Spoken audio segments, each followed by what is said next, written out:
Le travail social n'a pas l'habitude de travailler avec, l'architecture ou les aménagistes, hein, de manière générale. Je pense qu'on est, plus confortable, à travailler avec des personnes qui sont dans l'univers des soins, même la sociologie, la géographie, mais, là, l'architecture, c'était far-fetched, là. On a forcé des liens, Olivier et moi, mais je pense que vous allez voir aujourd'hui la pertinence de forcer ces liens-là, puis tout ce que ça crée, en fait, comme nouveau regard sur le partage de l'espace public, pas saisi, hein, par des catégories habituelles, ce qu'on est habituellement habitué d'entendre, hein, qui est la question du droit, par exemple.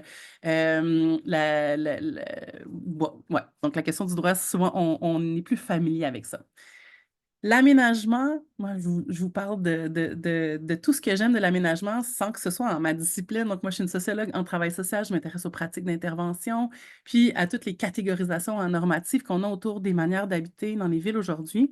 Et je trouve qu'on a beaucoup à apprendre, autant en termes, d'emprunt d'outils, les cartographies, hein. Je pense que les personnes qui ont participé à quelques-unes de mes activités, notamment liées au Crémis, j'ai piqué les outils, j'ai piqué plusieurs outils aux architectes et autres aménagistes. Je pense qu'on ça nous permet de voir certains phénomènes sociaux qu'on a l'habitude de regarder avec nos lunettes, hein, plus de soins, de care et tout ça. Puis là, on va vous amener dans un univers plus des pratiques d'aménagement et de design. On fait un petit pas de côté. Pendant la pandémie, le rapport à l'espace public a été changé, a été bousculé. J'ai écrit un chapitre de livre qui va être publié sous peu, là, si jamais ça vous intéresse, reparlez-moi-en, il n'est pas encore disponible, sur le silence de la ville et qu'est-ce que ça a créé, qu'est-ce que ça a amené pour les personnes en situation d'itinérance. Les personnes qui bénéficiaient d'un intérieur se sont retrouvées dans des intérieurs, en emprisonnées, hein. Je pense qu'on peut le dire, puis c'était pas facile pour personne. Le fait de ne pas nécessairement utiliser les espaces extérieurs comme on les utilisait auparavant, ça a créé tout un ensemble d'usages différents par les personnes en situation d'itinérance. Avec une intervenante sociale, qui a animé des midis dans un accueil de nuit, dans un refuge pour femmes en situation d'itinérance. Cette question-là est venue de ce que le silence de la ville a permis et le vide de la ville, hein, le vide des espaces publics ont permis comme réappropriation. C'est sûr que les questions, hein, de sécurité se posaient différemment pour les femmes en situation d'itinérance. La question de circulation aussi du jour et de la nuit, tout ça explosait, hein. On pouvait réutiliser l'espace comme on n'avait jamais pu l'utiliser, on, exclut la personne qui parle. C'est dans cet univers-là de réflexion qu'on veut vous amener que moi, ma curiosité, elle a été piquée. Comment les pratiques d'aménagement, ben, peuvent contribuer, Tiffaine le disait, à l'exclusion. Souvent, on l'entend, hein, avec la question du design hostile, mais là, on vous amène, dans aussi ce que le design, et les pratiques d'aménagement peuvent faire d'absolument magnifique pour l'inclusion des personnes en situation d'itinérance, mais aussi toutes sortes d'autres populations. Donc voilà, c'est l'idée, hein, la prémisse de départ autour de ce midi conférence-là. On souhaite en organiser d'autres, donc suivez nos activités, abonnez-vous à l'infolettre du Crémis, il y en aura d'autres. Olivia et Raquel vont mettre voyons, vont démarrer le bal. Fait que Olivier, je te laisse, prendre le relais. Ben, donc, exactement comme, en fait, pour poursuivre sur ce que Caroline disait, donc Caroline parlait d'arriver de l'extérieur de l'aménagement et de se poser des questions sur l'aménagement. Donc, moi, je le fais plutôt un peu de l'inverse. Donc, j'ai une formation d'architecte, je suis architecte, je me questionne sur ces éléments-là. Puis, depuis longtemps, j'observe un peu l'idée que, en fait, la situation où tout le monde veut faire des espaces plus inclusifs, tout le monde parle d'avoir quelque chose qui va être plus ouvert, plus accueillant, mais que dans les faits, ça ne se matérialise pas toujours. Puis il y a tout ça, il y a des barrières qui sont plus systémiques sur comment l'industrie de la construction fonctionne, mais il y en a aussi pour moi qui sont liées à la notion de on a des échanges, on veut des disciplines de l'aménagement qui sont plus ouvertes sur d'autres disciplines, mais est-ce qu'on écoute vraiment? Est-ce qu'il y a vraiment un dialogue qui est créé qui permet de partager des réflexions critiques issues d'autres disciplines, puis aussi partager les observations des aménagistes et des partager avec d'autres pour avoir des avis et des réflexions là-dessus. Donc, c'est un peu C'est pourquoi c'est Caroline qui a lancé l'idée de faire cette série de conférences. Je ne prendrai pas le mérite, mais quand Caroline a lancé cette idée-là, pour moi, c'était évident que c'était hyper utile et surtout que le CREMIS est un merveilleux endroit pour le faire, considérant la diversité de personnes qui se trouvent et d'intérêts qui se trouvent. Et donc, ben, on voulait lancer le bal avec la question du féminisme ou du non-féminisme euh, pour différentes raisons. Un, je pense qu'il y avait un intérêt pour ça. On connaissait deux merveilleuses personnes pour en parler qui vont vous présenter dans quelques minutes leurs réflexions là-dessus. Mais aussi parce que ben, si on regarde, par exemple, en architecture, au cours des 50 dernières années, il y a eu beaucoup de discussions pour dire, OK, la discipline de l'architecture est extrêmement masculine et ça a des impacts. Donc, des femmes, entre autres, qui ont poussé beaucoup pour transformer la composition de la discipline. Donc, aujourd'hui, en architecture, on a beaucoup plus de femmes qui pratiquent, mais j'apprendrai rien à personne. C'est pas plus parce qu'il y a plus de femmes qui pratiquent que nécessairement ça en fait une discipline plus féministe. Donc, on voulait aussi réfléchir à cette question de ça peut vouloir dire quoi? Une discipline de l'aménagement vraiment féministe. C'est quoi la place du féminisme dans l'architecture, l'aménagement urbain? Comment les réflexions, les outils développés au cours du dernier siècle par les différentes formes de féminisme peuvent nous inviter à regarder la ville et le bâti d'une façon différente et à proposer de nouvelles idées. Donc, c'est un peu ça qu'on met sur la table. Raquel et Olivia vont vous présenter leurs réflexions là-dessus, puis ensuite, on va ouvrir la discussion. Donc, on voyait vraiment cette conférence et la série de conférences qui s'en viennent comme des réflexions ouvertes, des possibilités d'identifier des angles morts dans nos réflexions à nous, dans les réflexions des gens qui vont présenter, de surtout lancer, continuer un dialogue. Donc, j'imagine qu'Olivia et Raquel vont vous le dire, mais elles travaillent de façon continue sur ces questions-là et elles sont toujours ouvertes à avoir des discussions avec d'autres personnes. Donc, on espère aussi que vous ne pouvez pas juste quitter à la fin de la rencontre et dire Ah, c'est super intéressant, mais que vous allez aussi nous approcher pour continuer des collaborations là-dessus. Donc, on a volontairement choisi qu'on ne présente pas en détail Raquel et Olivia. Elles vont se présenter elles-mêmes en expliquant leur parcours et en expliquant leurs idées. Donc, je vais tout de suite donner la parole à Raquel pour qu'elle présente. Merci, Olivier. Donc, bonjour tout le monde. Je voulais juste remercier le CREMIS, Olivier et Caroline, pour cette superbe opportunité. Donc, je suis doctorante au doctorat interdisciplinaire en aménagement à l'Université de Montréal. Et j'ai comme un parcours un peu atypique. J'ai commencé en mode, je suis rendue maintenant, j'ai ouvert une compagnie de construction que j'ai opérée pendant 15 ans. Et avec ce parcours-là un peu atypique, parce que je suis rendue maintenant à l'université, mais avec en tant que propriétaire d'une compagnie de construction, j'ai travaillé beaucoup dans la ville de façon un peu parallèle parce que j'ai travaillé avec l'Office municipal d'habitation, j'ai travaillé avec la Société canadienne d'hypothèques et logement, j'ai travaillé avec l'UQAM et donc j'ai toujours eu j'ai souvent des gros contrats et donc qui m'ont amené à travailler dans la ville d'une façon très pratico-pratique, mais à me poser souvent des questions. En travaillant pour l'Office municipal d'habitation, j'ai eu plusieurs contrats où est-ce que quand un locataire quittait le logement pour des raisons X, il fallait rénover le logement pour le prochain locataire. Donc, j'ai vraiment eu un accès assez intime, en guillemets, à ce parc locatif-là. Et quand tu es dedans, tu fais ton travail. Tu sais, j'étais comme, ça se peut pas qu'au Canada, qu'à Montréal, les gens continuent à vivre de cette façon-là. Mais moi, je faisais mon travail, je rénovais le logement, puis on sortait, puis c'était ça. Donc, tu sais, ça commençait un peu déjà l'aspect social de l'architecture en tant que telle, où l'aménagement commençait déjà, quand j'étais en construction, à jouer un rôle dans mes pensées.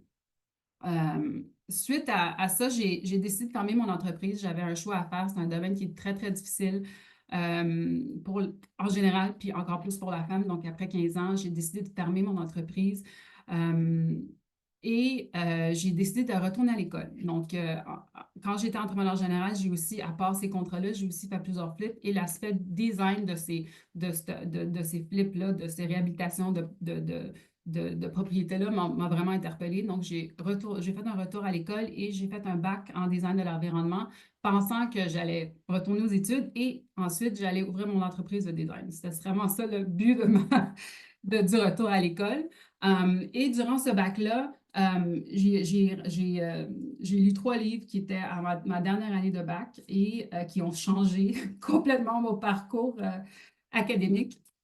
Donc, le premier, c'était Jane Jacobs, The Death and Life of Great American Cities, où est-ce que j'ai vu, c'est ça qu'on a fait avec l'OMHM.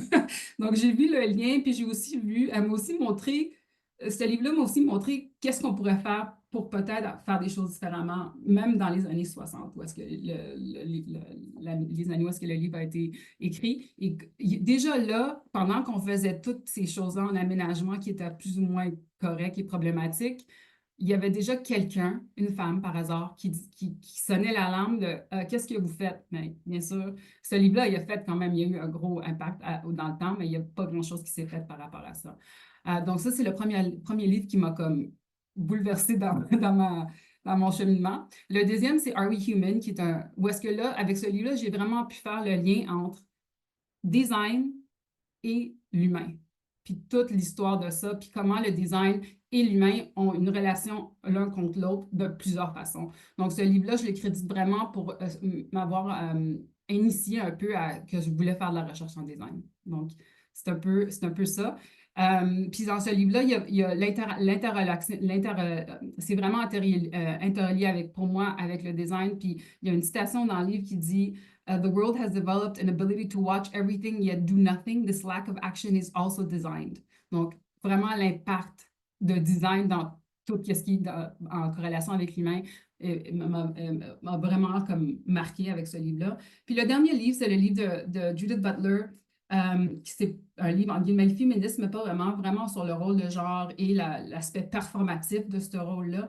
Puis ça m'a vraiment amené plus dans, OK, comment que je peux utiliser cet aspect performatif-là que Butler parle dans son livre, puis le ramener dans le design. Puis ça m'a comme ouvert un autre aspect.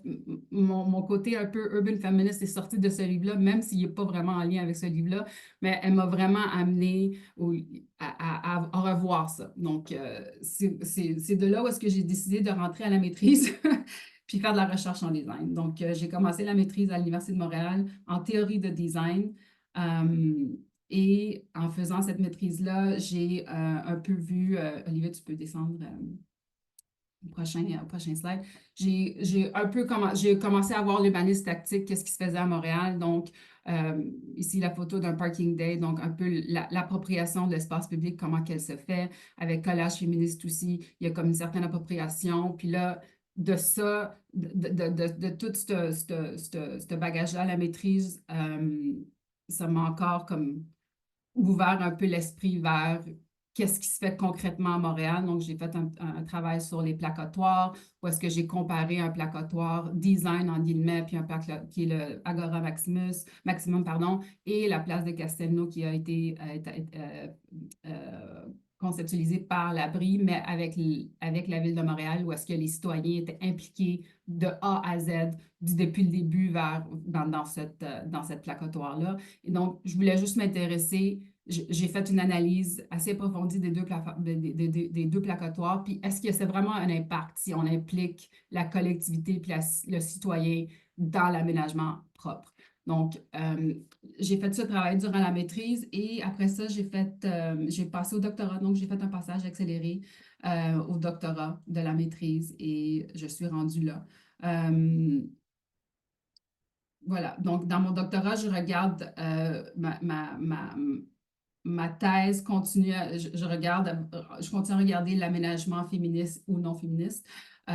Puis on voit, tu sais, il y a des mouvements, il y a des situations qu'on voit comme l'enquête nationale sur les femmes, les filles autochtones disparues, 10 hours of walking in New York City as a woman.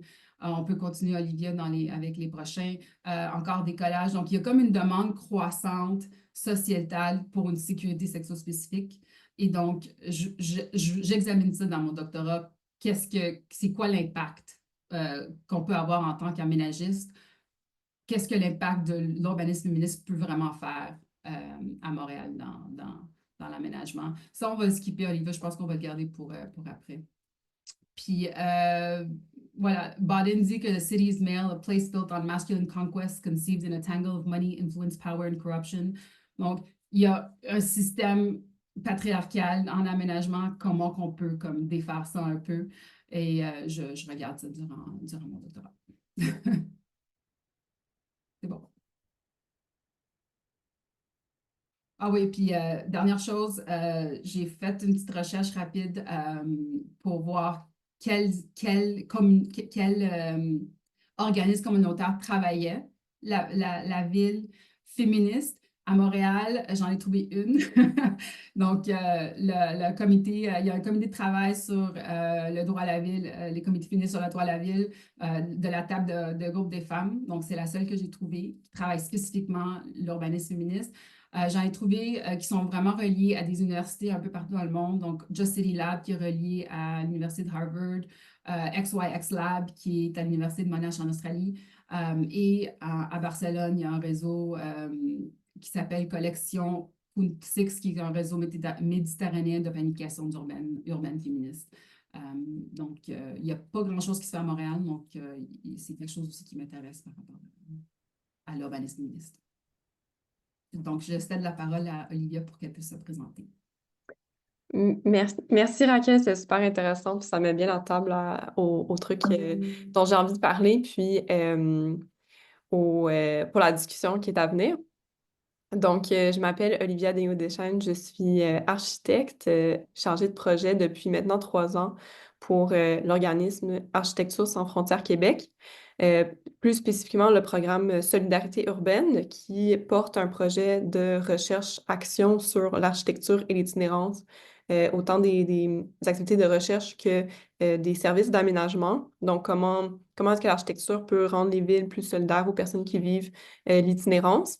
Et moi, mon travail se concentre beaucoup sur les services en aménagement dans les espaces communautaires. Donc, on développe vraiment une pratique adaptée aux besoins des organismes communautaires en itinérance, mais pas que aussi.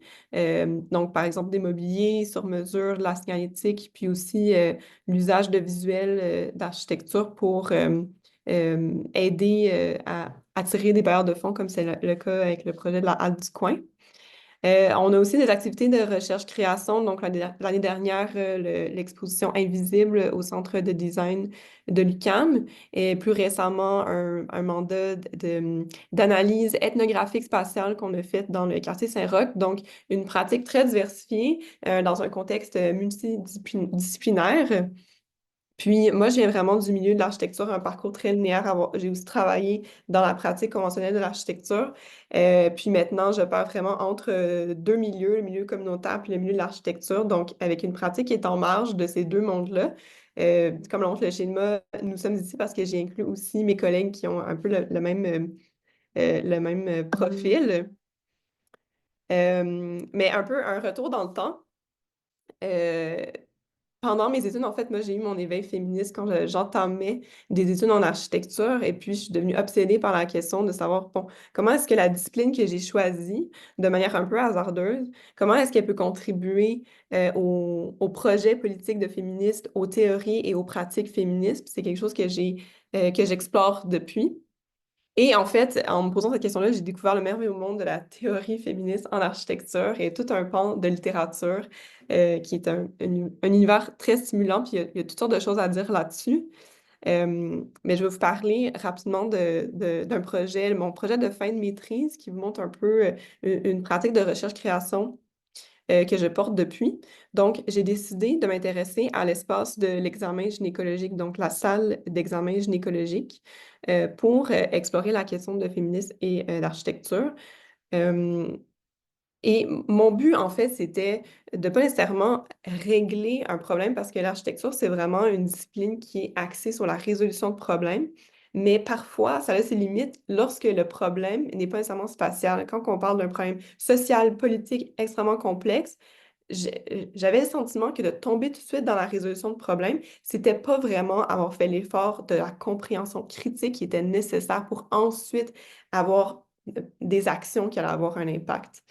Donc, ce que j'ai fait, c'est que j'ai appliqué les outils de conception architecturale qu'on m'avait appris à l'école, mais pas à des fins de résolution de problèmes pour vraiment venir extraire, disséquer la problématique et prendre un problème qui n'est pas nécessairement architectural, le transposer dans l'espace pour que ça devienne quelque chose de évident puis qu'on acquiert une connaissance collective critique d'une problématique. Fait que dans le cas de l'examen gynécologique, à la fin, j'avais 5 salles d'examen gynécologique qui parlaient de dynamique patriarcale particulière. Donc, par exemple, il y en a une que j'avais appelée la ligne d'assemblage, qui renvoie au fait qu'en médecine, on est vraiment dans une logique d'optimisation, de productivité, qui rend que l'expérience d'un examen médical est complètement déshumanisante, où est-ce qu'on a l'impression d'être comme dans une usine à saucisses, puis de proposer un design qui renvoie ça et qui explore aussi des stratégies comme l'exagération,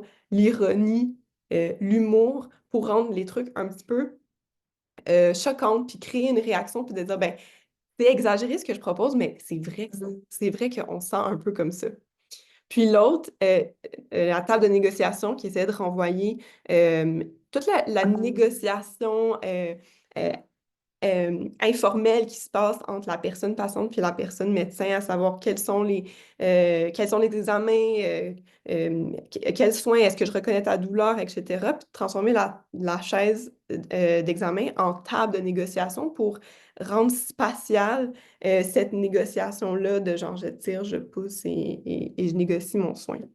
Puis là, j'arrive à l'espace urbain.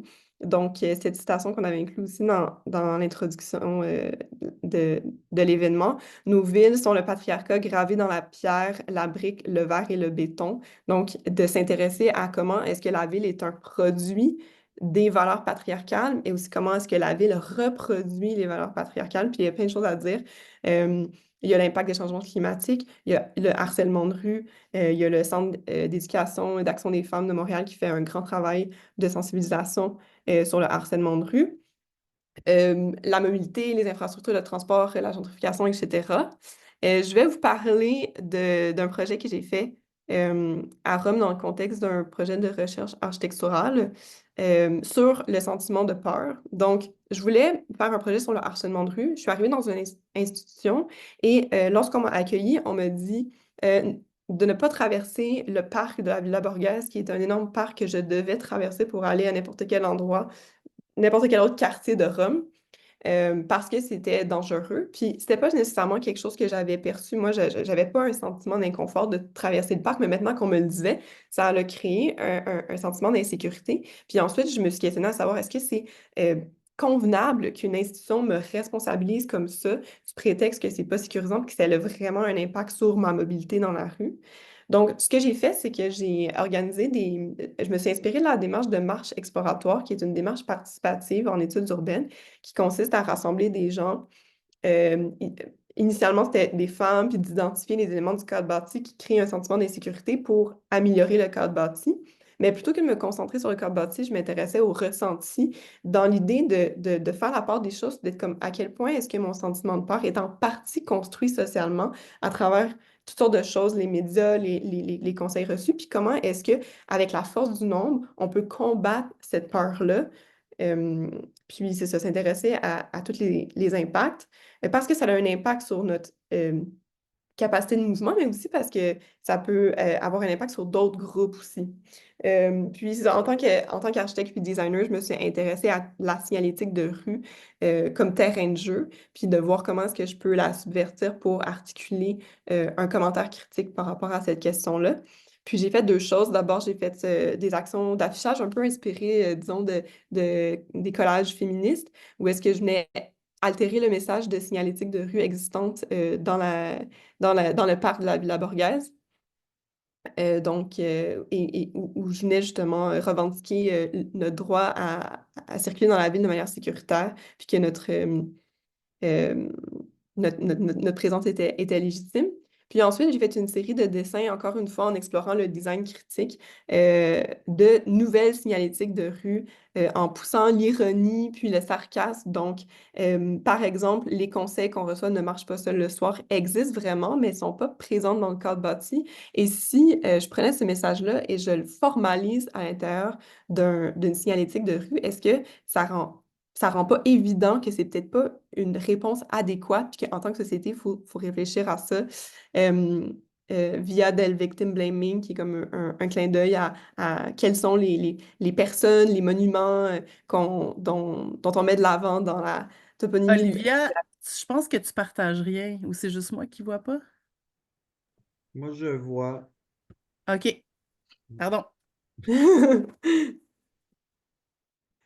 OK, je continue. Donc voilà, ça c'était pour le projet à Rome l'année dernière. Et puis, je suis revenue dans mes bottines de chargée de projet chez Architecture sans frontières, le projet Architecture et itinérance. Puis, avec mon œil aiguisé sur cette idée-là du sentiment de peur, comment il est construit, j'ai tout de suite remarqué qu'il y a une tendance à amener de l'avant la sécurité des femmes par des mouvements de pas dans ma cour par rapport à l'itinérance. Puis ça, j'ai trouvé ça super intéressant. Puis là, c'est un cas d'un article où une jeune enfant est venue parler devant les élus de son sentiment de sécurité. Mais j'avoue être témoin de beaucoup de moments où est-ce qu'en fait, c'est pas nécessairement les premières personnes concernées qui parlent de leur sentiment d'insécurité, c'est des hommes cis qui vont parler de leurs femmes, de leurs adolescentes. Puis moi, ça me pose la question, est-ce que le sentiment de peur des femmes devient un instrument pour l'exclusion de d'autres communautés comme les communautés, les personnes en situation d'itinérance? Euh, et donc, comment est-ce qu'on devient des agents de contrôle? Et pour moi, ça démontre qu'il y a vraiment un but politique de refuser qu'on m'impose un sentiment de peur, puis qu'ensuite, on l'utilise pour exclure d'autres communautés. Dans notre travail chez Architecture sans frontières, on poursuit ça, donc notamment avec des pratiques de marche urbaine. Donc, on a fait des activités d'affichage pour démontrer, dénoncer des pratiques de design de style, mais aussi des marches où est-ce qu'on met en commun, en fait, nos expériences propres de la ville, puis on crée un espace pour rendre compte aussi de la complexité de tout ça, parce que le sentiment de peur, c'est quelque chose qui est complexe. Puis comment est-ce qu'on peut dénoncer une certaine instrumentalisation de la peur, mais sans non plus nier cette peur-là, reconnaître qu'elle est valide, etc. Peut-être on va en parler un peu plus dans la discussion, mais toute la notion aussi de connaissance par le corps. Donc ça, c'est un atelier qu'on a fait dans Square VG dans le cadre d'un colloque où est-ce que puis aussi, dans mes lectures par rapport au sentiment de la peur, une des stratégies pour gérer la peur qu'on a par rapport à un espace, ça va être de créer des expériences où est-ce qu'on va se familiariser avec un espace et où on va avoir des expériences positives. Donc, comment est-ce qu'on peut aller dans un espace puis un peu tester notre confort puis notre inconfort à pratiquer certaines habitudes. Puis, dans un geste de solidarité aussi avec des personnes qui occupent l'espace public de manière moins normative, comme les personnes en situation d'itinérance.